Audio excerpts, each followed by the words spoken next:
Y bueno, vamos a continuar esta tarde cuando son las 7 de la noche con 17 minutos con la portada de los periodistas, con la noticia número 2, porque también es muy interesante este tema, porque ayer por la noche la gobernadora de Campeche, Laida Sansores, hizo públicos conversaciones, chats de conversaciones entre nada menos que el presidente nacional del PRI, Alejandro Moreno Cárdenas, y el oligarca Claudio X González Guajardo, que detallan lo que pues nosotros aquí sin embargo hemos revelado desde el año pasado a detalle, y que inclusive pues lo que la manera en cómo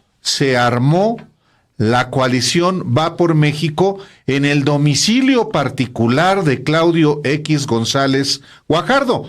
Información que está también contada a detalle en el libro La Disputa por México. Pero la gobernadora Sansores presentó en su Martes del Jaguar estos chats entre Claudio X González y Alejandro Moreno Cárdenas, en las que efectivamente se acuerdan reuniones para pues detallar la creación de esta coalición Va por México. Son reuniones, por lo menos las que se presentan en estos chats, en junio de 2020. Claudio X González Guajardo es quien efectivamente, como le hemos informado, reunió no solamente al PRI, al PAN y al PRD. En los chats no se dice, pero nosotros lo informamos y lo verificamos con Gustavo de Hoyos, lo verificamos también con Marco Cortés, con Jesús Zambrano. No solamente esos tres partidos, también participaron en las reuniones en la casa de Claudio X González los dirigentes del partido Movimiento Ciudadano. Y también participó Margarita Zavala cuando estaba formando su partido México Libre. Entonces, no solamente fueron estos tres partidos, sino también MC y Margarita Zavala. Y en esta, hay que recordar que ya la formalización propiamente de la coalición se dio en diciembre de 2020, todo para participar juntos en las elecciones del 2021. Pero escuchemos también, digamos, la interpretación que el equipo de Laida Sansores hizo de estos chats. No son las voces, obviamente, de Claudio X González ni de Alejandro Moreno Cárdenas, pero pues esto fue lo que conversaron según la propia gobernadora, que asegura tener en su poder los chats. Escuchemos. Conversación con Claudio X González. Ya platiqué con Ricardo. El martes veo a Santiago. Insisto. Alito, sigo avanzando. Pronto te haré llegar un documento para tu revisión. Cuando andes por la ciudad avísame para vernos. Abrazo. Sí, perfecto. Si me lo permites, al rato te llamo de un teléfono para que tú me des otro teléfono y te haga un comentario importante. Abrazo fuerte, ¿va? Si lo puedes ver, te comento en un rato, ¿va? A las órdenes. Alito, ¿cómo ves el día 22 para el primer encuentro de la mesa? Lo podemos realizar en la terraza donde platicamos, a las 10. Si tú puedes, empiezo a buscar a los demás. Abrazo. Veo de inmediato cómo estoy y te aviso para construir, ¿ok? Hay que tener estrategias de inteligencia siempre. Ve lo que sucedió el día de hoy. Tienen que cuidar todo. De acuerdo, Alito. Espero me digas si el 22 jala contigo para citar a los demás. Alito, ¿puedes el 22 en la mañana? Necesito saber para convocar a los demás. Sí, me parece bien. El tema es que hay que cuidar sobremanera eso. Y dime si van a mandar representantes. Pues manda un agente porque no quiero llegar y que alguien mandó un representante y que no pudo ir. Tenemos que ir los presidentes. La invitación, si te parece bien, sería a los presidentes y a un representante permanente para las mesas de trabajo por cada partido. La cita sería en Monteblanco 925, en donde nos encontramos la vez pasada, a las 10. Te voy avisando de las confirmaciones de los demás presidentes. Ok, perfecto. Hay que tener mucho cuidado, no se vaya a filtrar esa reunión, hay que estar atentos. Saludos. Alito, la reunión será a las 5 p.m. en lugar de las 10 a.m. ¿Te queda bien? Marco confirmado. 5 p.m., ok. ¿Quién te acompaña? La idea es que estén el presidente de cada partido y un representante de toda su confianza para el trabajo de seguimiento. Sí, llevo uno, perfecto. Sierra Mazapil 145, Lomas de Chapultepec. Miguel Hidalgo 11,000. Próximo lunes, 5 p.m. Correcto. Abrazo. Otro de retache. Mira qué inteligente es el PAN. Abrazo. El Universal. MC rechaza propuesta de alianza con el PAN para 2021. Ve que le contestan al pobre presidente del PAN. No dan una, mi querido Claudio. Se te quiere, se te aprecia. Abrazo. ¿Ves por qué el PRI es el que debe regresar? Abrazo, Alito. Espero la mesa contribuya a lograr acuerdos mínimos que sirvan un bien mayor. Ya veremos. Ya sabes que yo puesto y listo, y con estos güeyes hay que arar. Abrazo fuerte, mi hermano. Querido Alito, el lugar de la reunión de las 5 p.m. cambia. El nuevo domicilio es Monteblanco 925, Lomas de Chapultepec. Por favor, confírmame de recibido. Un abrazo. ¿Quién te acompaña? Sí, ahí llego. Ok, abrazo. Abrazo. Querido Alito, un breve recordatorio de la reunión de mañana a las 17 horas. Mismo lugar. Un abrazo y buena semana. ¿Viene alguien contigo? Sí, perfecto. Ahí estaré y te confirmo si va un agente conmigo. Y te mando quién. Entendido. Abrazo, perfecto. Alito, ¿te acompaña alguien a la reunión de hoy para tener listo su lugar? Sí, una persona. Porfa, dame su primer nombre para personificar su lugar. Gracias. Carlos I. Mercado. Gracias. Aquí los recibimos con gusto. Abrazo. Al final regálanos unos minutos a Marco Cortés y yo. Abrazo. Cuando se retiren los demás. Por supuesto. Mi querido amigo, oye, tengo interés en si la próxima semana, dada tu agenda, me puedo echar un café contigo y con Jorge Buendía y Javier Márquez, solo los 4 para conocerlos y que intercambiemos impresiones. Y después con Pepe Becker y la otra persona que mencionaste, Olvera, para poder platicar con ellos en corto. Abrazo. ¿Cómo con ellos, Jorge y Pepe? Mañana para echar a andar los trabajos y te aviso. ¿Algún día que prefieras? Igual sobra decirlo, pero todos debemos cuidar que los trabajos del grupo de apoyo sean en beneficio de todos los integrantes de la mesa. Ayúdame a cuidar eso. Híjole, mano. Mira, es muy interesante lo que revela la gobernadora de Campeche, porque, va a ser noticia para algunos, pero para usted que nos ha seguido desde hace meses, pues a usted le hemos informado a detalle cómo se tramó la coalición Va por México en la casa de Claudio X González. Nosotros no hemos difundido, no hemos dado a conocer la dirección del domicilio particular de Claudio X González, porque también nos parece que es un dato sensible que, en todo caso, no corresponde a los periodistas hacerlo. Pero, por ejemplo, en esta conversación se habla de Claudio X González, le dice a Alejandro Moreno Cárdenas que se vean en la terraza, donde la vez pasada. Pues resulta que en este libro, La disputa por México, el reportaje que yo publico aquí, comienza efectivamente describiendo dónde se reunían los presidentes de los partidos en la casa de Claudio X González. Dice: detrás de los altos muros cubiertos de enredaderas tipo inglesas, hay una mansión en las Lomas de Chapultepec, Ciudad de México, que tiene al costado izquierdo, frente al jardín arbolado, una terraza con sillones junto a 2 sombrillas que se abren si el sol castiga. Es la residencia del magnate Claudio X González Guajardo. En esa terraza, justo al iniciar la pandemia y casi en la clandestinidad, se concretó el más ambicioso proyecto unitario de la oposición en casi un siglo, lapso en el que los partidos coaligados hegemonizaron el poder y cuya fase neoliberal de 3 décadas los uniformó. Ese es lo que se le llama la entrada de este reportaje. Y la terraza es a la que alude efectivamente Claudio X González en estos mensajes que comparte con Alejandro Moreno Cárdenas, alias Alito. Es información, por supuesto, que tiene que ver de cómo estaban en ese momento negociando. En realidad ya estaban comenzando a arrastrar el lápiz, Alejandro. Además de la reunión de los presidentes de los partidos, como ellos mismos dicen, tenían que cada uno a sus equipos, trabajando inclusive en las negociaciones para cuántos diputados, en cuántos distritos podían participar juntos. En dónde convenía irse juntos, en dónde convenía que se fueran cada uno por su lado, cómo iban a llamarse, todo eso. O sea, estaban viendo los detalles. Hace un año aproximadamente que estabas tú trabajando ese texto, Álvaro. justo para estas fechas. Para este libro. Pero ya lo habíamos publicado Sin embargo. Y ya lo habíamos publicado en Sin embargo, porque esa alianza nace en la terraza de este empresario, y aquí se lo dijimos nosotros en exclusiva en su momento, y en sinembargo.mx también se lo planteamos en exclusiva. Hay datos interesantes. A Alejandro Moreno, por lo que vimos en aquel Campaigns and Elections, ¿te acuerdas? Aquel otro chat donde está negociando con alguien que se dedica a encuestas. Con un consultor. Sí. O alguien que tiene una revista y además hace encuestas y además toma espectaculares y demás. Y está negociando una encuesta y le está pidiendo básicamente que la altere al gusto suyo. No hay encuesta, para la elección de Campeche, por cierto. Para la elección de Campeche. No hay encuesta, pues, en lo absoluto. Llama mucho la atención que en esta conversación Alito le quiere presentar a Claudio X González a los encuestadores Covarrubias de...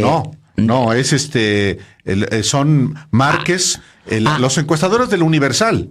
Son los qué curioso, ahí, o sea, le dice, pues, oye, te quiero ver para presentarte a los encuestadores de tal y tal y tal. Pues sí, hombre, digo... Jorge Buendía y Javier Márquez, que son los encuestadores de El Universal. Así es. O sea, llama mucho la atención porque es Buendía y Márquez la empresa, justamente la empresa, la encuestadora, que les quiera presentar a estos personajes cuando se trata de una encuestadora que se dedica, en teoría, que está en neutro, no tiene influencia externa y emite datos de acuerdo con los levantamientos que hace. No deja de llamar la atención viniendo de Alejandro Moreno, a quien ya le habían apachurrado los dedos, negociando con un personaje que a su vez hacía encuestas. Fíjate que además yo me puse a revisar las fechas, Alejandro, y los diálogos, naturalmente. Y además del dato de Claudio X González, que invita a Alito Moreno a la terraza, ahí donde se habían visto antes, hay dos datos que a mí me llaman la atención. Uno de los chats, de las conversaciones, tiene lugar el 9 de junio, el 10 de junio. Y dice, Claudio dice, a las órdenes, Alito, ¿cómo ves el día 22 para el primer encuentro de la mesa? Lo podemos realizar en la terraza donde platicamos a las 10 a.m. Si tú puedes, empiezo a buscar a los demás. Abrazo. Y le responde Alejandro Moreno Cárdenas a Claudio X González. Veo de inmediato cómo estoy y te aviso para construir. Ok, hay que tener estrategias de inteligencia siempre. Ve lo que sucedió el día de hoy. ¿Qué fue lo que sucedió el día de hoy? A ver. Sucedió que el presidente López Obrador dio a conocer aquel documento del BOA. Ándale, es correcto. El presidente López Obrador da a conocer este documento del BOA el 9 de junio de 2020, dijo el bloque de opositores amplio, dice el presidente que pues llegó este documento que se llamó Rescatemos a México, Proyecto BOA, y presenta un resumen ejecutivo, efectivamente, para plantear, en ese documento se planteaba esta unión de los partidos de oposición. Sí. Entonces, eso coincide perfectamente en el chat de Alejandro Moreno Cárdenas junto con Claudio X González.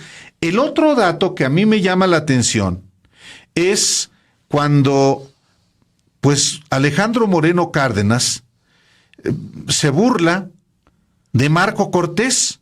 Sí. Se burla de Marco Cortés porque le dice a Claudio X González, oye, ve nada más al presidente del PAN, cómo lo tratan. Dice Alito, mira qué inteligente es el PAN, así, muy a su estilo, ¿no? Mira qué inteligente es el PAN, abrazo.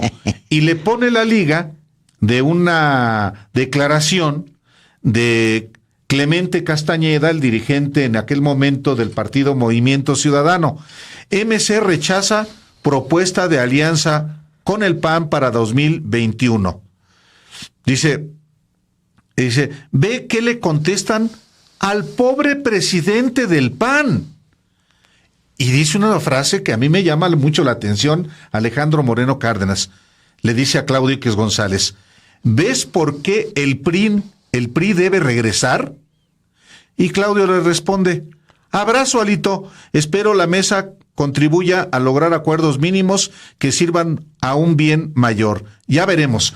Están en plena negociación, ya se habían reunido desde marzo, pero ya están ahí en el arrastrar el lápiz. Sí. Como lo contamos nosotros en este libro.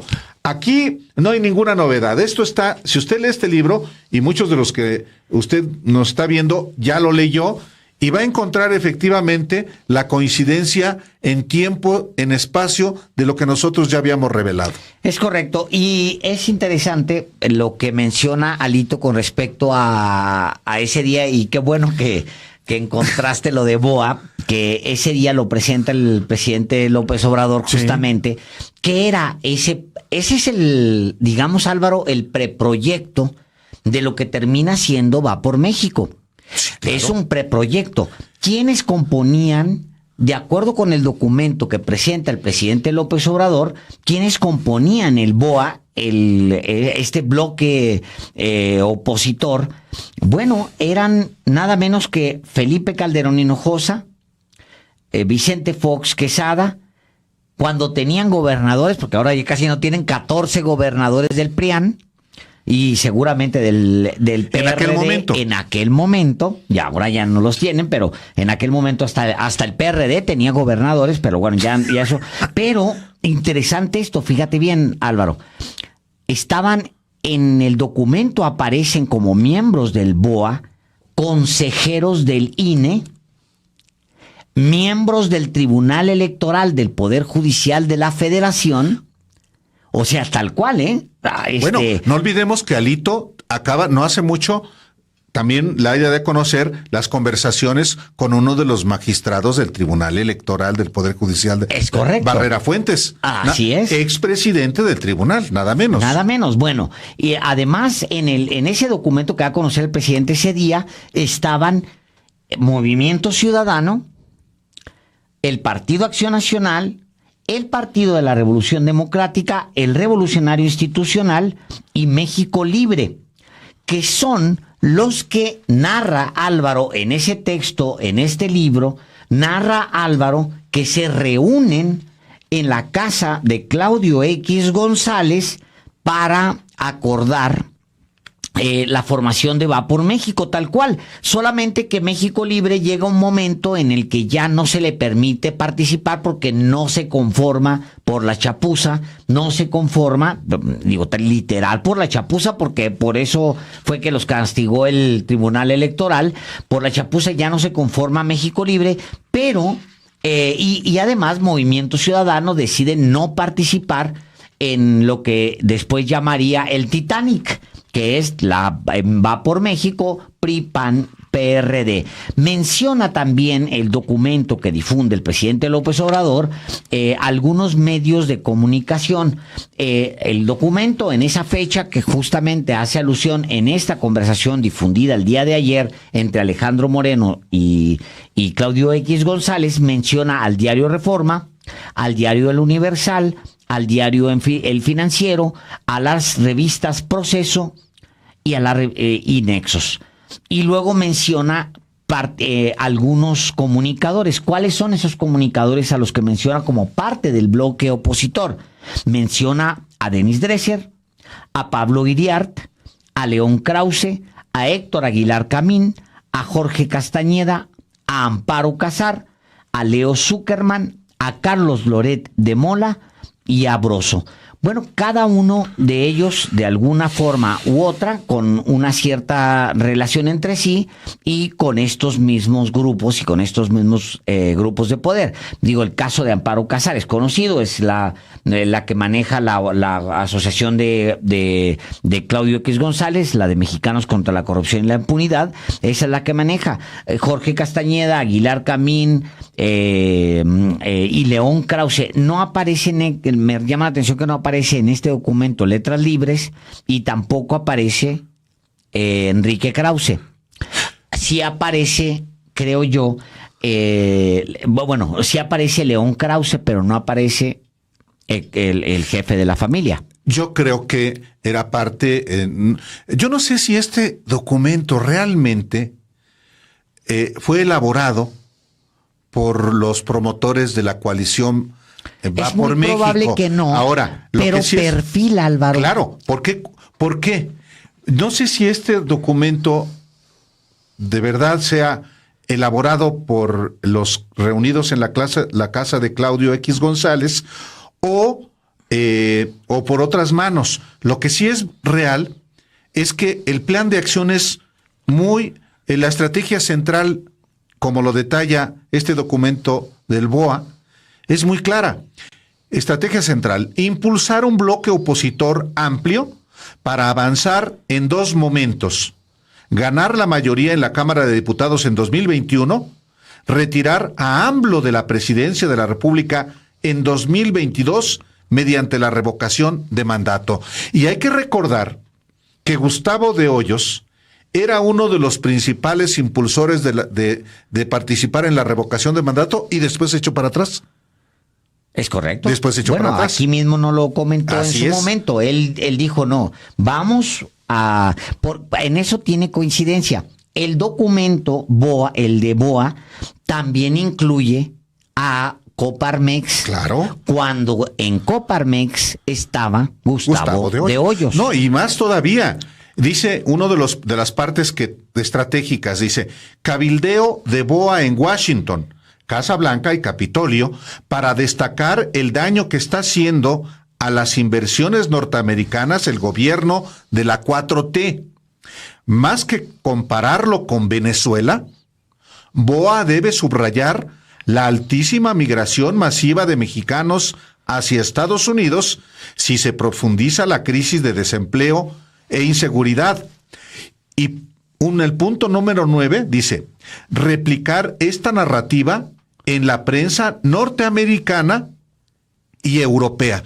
¿Qué es lo que ha pasado? Yo creo que vale la pena volver a revisar este documento de BOA porque efectivamente... ¿Sabes qué? Te voy a decir una cosa. Si lo volvemos a revisar el documento de BOA, ya son lugares comunes. O sea, hoy mismo, ayer, publica Washington Post una alerta así brutal. Que es una editorial, que es la posición institucional del periódico. Casa, claro. Y una alerta así brutal que llamó mucho la atención, se retuiteó mucho, que era básicamente en estos términos. México está caminando básicamente hacia una dictadura. Ojalá y Biden aproveche el momento que va a tener en privado con López Obrador en su visita a México para que lo regañe. Sí, que eso es lo que han estado insistiendo. Efectivamente, Digo, dice otras cosas que no sé qué, tal. Obviamente. Mira, el día de hoy llama mucho la atención porque son las 9:41, Álvaro, y me quiero dar prisa porque tenemos mucha información. Pero si me permites, antes de meternos a otro tema que también es muy interesante porque ya hay una especie de respuesta a Ricardo Monreal. Todo está viniéndose en paquete, pero si te parece, me brinco hasta la noticia convertimos la noticia número 4, que la teníamos como 4, la convertimos en 3, y vamos a meternos esto porque es muy interesante, Álvaro. Fíjate, hoy el Instituto Internacional para la Democracia y la Asistencia Electoral, el IDEA Internacional, así se llama, lanza una advertencia de una erosión en la democracia en el mundo. pues habla el documento. Nosotros publicamos la nota de la agencia que nosotros tenemos, que es Associated Press. Publicamos esta nota porque es una nota importante. Esta organización tiene fondos de la ONU, tiene fondos de todas partes, está súper mega hiper financiada y hacen, creo que, un trabajo por todo el planeta y no sé qué. Y en el caso mexicano, publican en todo el informe, Álvaro, una línea. No está en su registro de erosión de la democracia. Exacto. No está en su registro. Hablan de todo el planeta, lo que está pasando en Afganistán, en Bielorrusia, en Camboya, lo que hablan está pasando más en Estados Unidos. Hablan de Estados Unidos, de cómo se está erosionando la democracia en Estados Unidos, y hablan cómo se está erosionando en Centroamérica, en algunos otros países, y llama mucho la atención que una de las partes fundamentales del informe, en donde se advierte que la democracia se está erosionando en todo el mundo, advierte dos cosas, Álvaro. Uno, que la gente ha perdido la fe en la legitimidad de las elecciones y en los partidos políticos. Fíjate nada más, en la legitimidad de las elecciones. La gente no cree en las elecciones, o sea, cree menos al menos. Cree menos al menos. Cree menos. Y la segunda advertencia, Álvaro, la leo tal cual. Dice, el documento, esta nota de Associated Press, fechada en Washington, el documento detalla que el declive de las normas democráticas se ve alimentado, democráticas que son las que instauran los institutos de elecciones. Los órganos electorales. Bueno, las normas democráticas son las que emiten los legisladores también. Es correcto. Y que aplican. Efectivamente los órganos electorales. Y dice esto: el documento detalla que el declive en las normas democráticas se ve alimentado por esfuerzos por socavar los resultados electorales creíbles, el desencanto generalizado entre los jóvenes con los partidos políticos y sus líderes desconectados del mundo, fíjense nada más, así como un auge del extremismo conservador que ha polarizado la política. A ver. ¿Qué diablos? Entonces, espérame, alguien me cambió la jugada aquí. Según yo, es la izquierda la que polariza y que tiene a las democracias del mundo en la orilla de la mesa a punto de caerse. No. Este instituto, con fondos como digo, de Naciones Unidas y de todas partes, dice, el textual lo estoy leyendo, dice, así como un auge del extremismo conservador que ha polarizado la política. Tienes razón en vincularlo a lo que estamos hablando de estas conversaciones entre Claudio X González y Alito Moreno Cárdenas y este documento de BOA.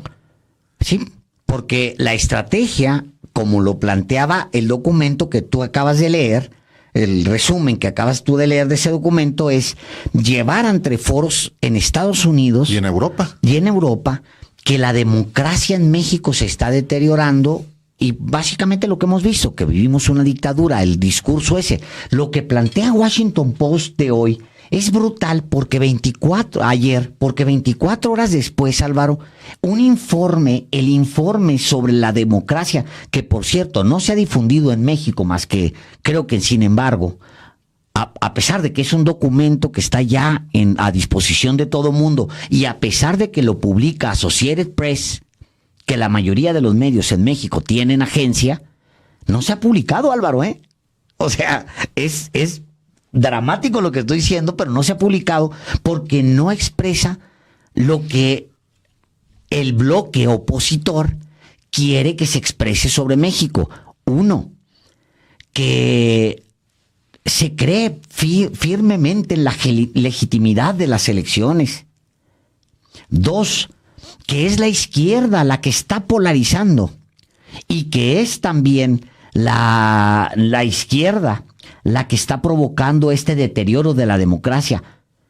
Pero el informe resulta que no dice eso. El informe dice que se trata, lo que ha causado esto es que hay un desencanto generalizado de los jóvenes por los partidos políticos, hay un desencanto por los resultados de las elecciones y por las normas democráticas, y hay un auge del extremismo conservador al que se le atribuye el haber polarizado la política. Bueno, es que, Alejandro, si quien efectivamente comenzó a polarizar, además de las condiciones mismas del país, no fue un individuo llamado Felipe Calderón, que fincó su campaña electoral en el 2006 llamando un peligro para México a su adversario. No fue el gobierno de Vicente Fox el que difundió ampliamente esa idea de que López Obrador era Hugo Chávez, y cuando se murió Hugo Chávez, que era Maduro. No fueron los organismos empresariales los que efectivamente gastaron millonarias cantidades para difundir a través de todos los medios, radio, televisión, prensa, cine.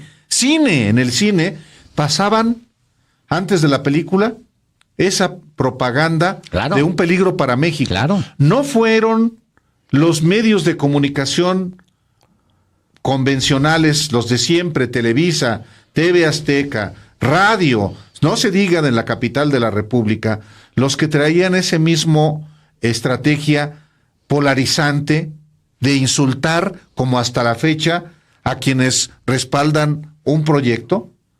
Pues es el conservadurismo, no es solamente a un sector, es todo ese sector conservador al que se refiere el presidente, para no llamarlo solamente derecha o ultraderecha, porque hay quienes se las dan de izquierda, como los perredistas, o algunos intelectuales como Claudio X González, están del nivel.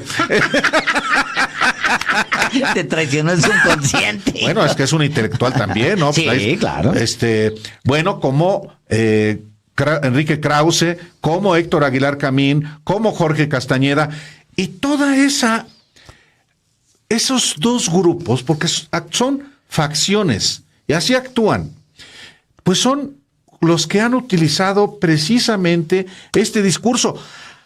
Visto en retrospectiva el documento de BOA, que yo no lo había vuelto a revisar, Alejandro. No, es interesantísimo. Hasta ahora, híjole, ese plan de acción, esa estrategia central, que es impulsar un bloque opositor para avanzar en dos momentos, ganar la mayoría en la Cámara de Diputados en 2021 y retirar a AMLO de la presidencia en la revocación de mandato, que hubo este año, ha habido tantas cosas que de pronto se nos olvida. Y el plan de acción, si uno ve el plan de acción, es lo que ha venido ocurriendo. Pues es que son lugares comunes, Álvaro. O sea, lleven el discurso Alejandro, de la dictadura a Washington, lleven a la Unión Europea.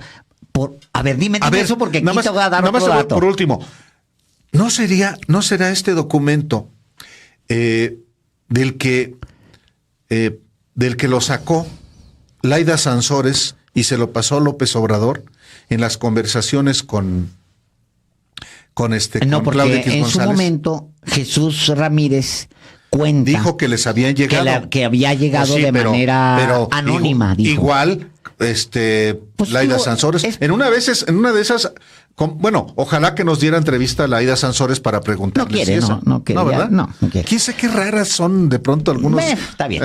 Pero, a ver, déjame te leo estos párrafos que siguen, Del documento. Porque estos párrafos que siguen, oye, Álvaro, si nos van a acusar con Europa, a México nos van a acusar como país de que nos estamos hundiendo, básicamente cayendo al precipicio, pues es porque Europa, pues debe ser la meca de la democracia, ¿no? Sí. Pues no. Dice el texto: La organización con sede en Estocolmo indicó en su reporte global anual sobre el estado de la democracia que el número de países que avanza hacia el autoritarismo es más del doble de los que avanzan hacia la democracia, y que los regímenes autoritarios en todo el mundo han incrementado su represión, con 2021 como el peor año que se tiene registro en la organización. El autoritarismo gana terreno en países como Afganistán, Bielorrusia, Camboya, la nación índica de Comoros y Nicaragua. El informe precisa que en Europa el funcionamiento democrático de 17 países se ha deteriorado en los últimos 5 años, lo que afecta al 46% de las democracias más funcionales, de acuerdo con este documento. En Asia y el Pacífico, la democracia retrocede mientras el autoritarismo se consolida. En torno a la mitad de la población de la región vive en democracias y casi 85% de ellos viven en países donde la democracia es débil o está declinando. Incluso democracias como Australia, Japón y Taiwán sufren una erosión en sus sistemas. El reporte también señaló que 3 de cada 7 democracias en retroceso están en América, lo que apunta a instituciones que se debilitan incluso en democracias arraigadas. 1/3 de las democracias de la región ha sufrido declives como Bolivia, Brasil, El Salvador y Guatemala. En Estados Unidos, las amenazas a la democracia persisten tras la presidencia de Trump, persisten después de la presidencia de Trump, reflejadas en el parálisis de la política del Congreso o en la retirada de derechos que llevaban mucho tiempo establecidos. Sí, lo leí. Sí.